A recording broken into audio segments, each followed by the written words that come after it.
Bruno Retailleau, le nouveau ministre de l'Intérieur, a pris la parole en effectuant une sortie tonitruante, déclarant que l'immigration n'était pas une chance pour la France. Le grand philosophe que je suis va se faire l'avocat du diable tout en relativisant le contexte et la situation, en commençant par dire que l'immigration est une chance pour la France, car les sociétés développées ayant une fécondité moindre que les sociétés en développement, le modèle économique de la société française, qui est donc une société développée, est en sursis, en danger, puisque s'il y a moins de travailleurs, l'économie ne peut pas perdurer. Et donc,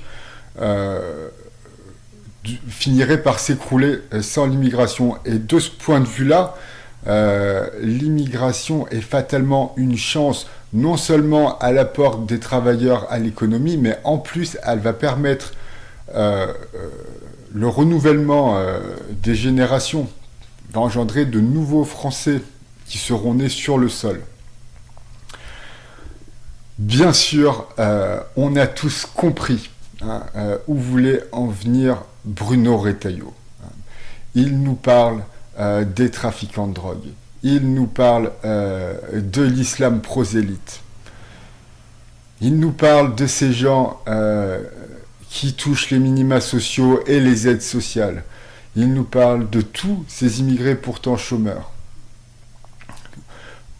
Mais, effectivement, peut-être que les propos qu'il a tenus sont totalement contre-productifs.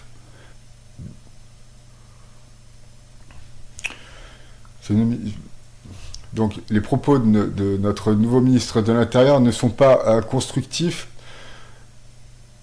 et qu'il faut appeler un chat, ce n'est pas l'immigration, je me souviens plus ces termes, qui est un problème, non, c'est des gens qui viennent apporter d'autres choses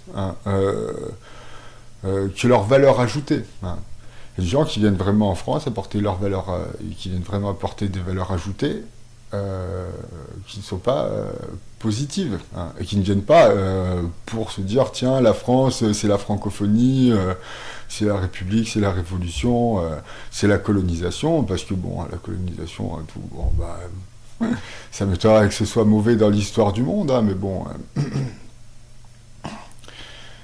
y a des gens qui viennent dire voilà, on vient foutre le bordel. Et que peut-être que c'est pas que ça l'immigration. Et que je pense donc fondamentalement qu'il n'aurait pas dû employer ces mots-là. Qu'il n'aurait pas dû dire l'immigration n'est pas bien, je sais plus ce qu'il a dit. C'est pas ça qu'il fallait dire.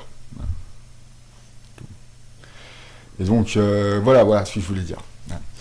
J'ai fait une vidéo, j'en ai fait deux, quoi. J'en ai fait qu'une seule sur le gouvernement et personne ne l'a regardée, donc j'allais la voir. Et donc j'ai fait une dernière vidéo aussi, que personne n'a regardée non plus, mais c'est normal parce que YouTube l'a pas du tout primé chez personne. Et tout, qui parle de l'état profond. Moi qui suis un grand intellectuel, je ne suis pas du tout complotiste et j'explique ce que c'est. Et c'est très intéressant. Donc voilà, petite pub en sus. Je ne sais pas si YouTube va proposer ma vidéo à beaucoup de personnes, mais bon, je le fais au cas où, parce que bon là, ce qu'il a dit Bruno Retailleau, c'était un vrai sujet philosophique et politique. Donc comme je suis un petit peu à l'aise dans le domaine, je me suis dit tiens, je vais faire une vidéo. Donc j'espère que j'ai rien oublié, parce que... Et voilà ce que je voulais dire, voilà. Ah, voilà. Tout. Ce discours-là, c'est juste à des fins... Bruno Retailleau veut juste rassurer les gens, dire je suis du bon côté...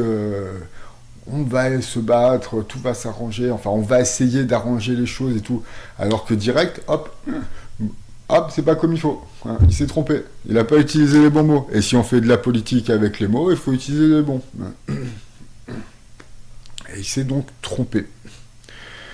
Mais il aura le droit à une deuxième chance, bien sûr, hein, comme tous les hommes politiques. Et ça nous fait plaisir, parce que ça aurait été dommage quand même qu'il soit le seul qui n'ait pas plusieurs chances. Donc, sur ce, aimez-vous les uns les autres, et peut-être à bientôt.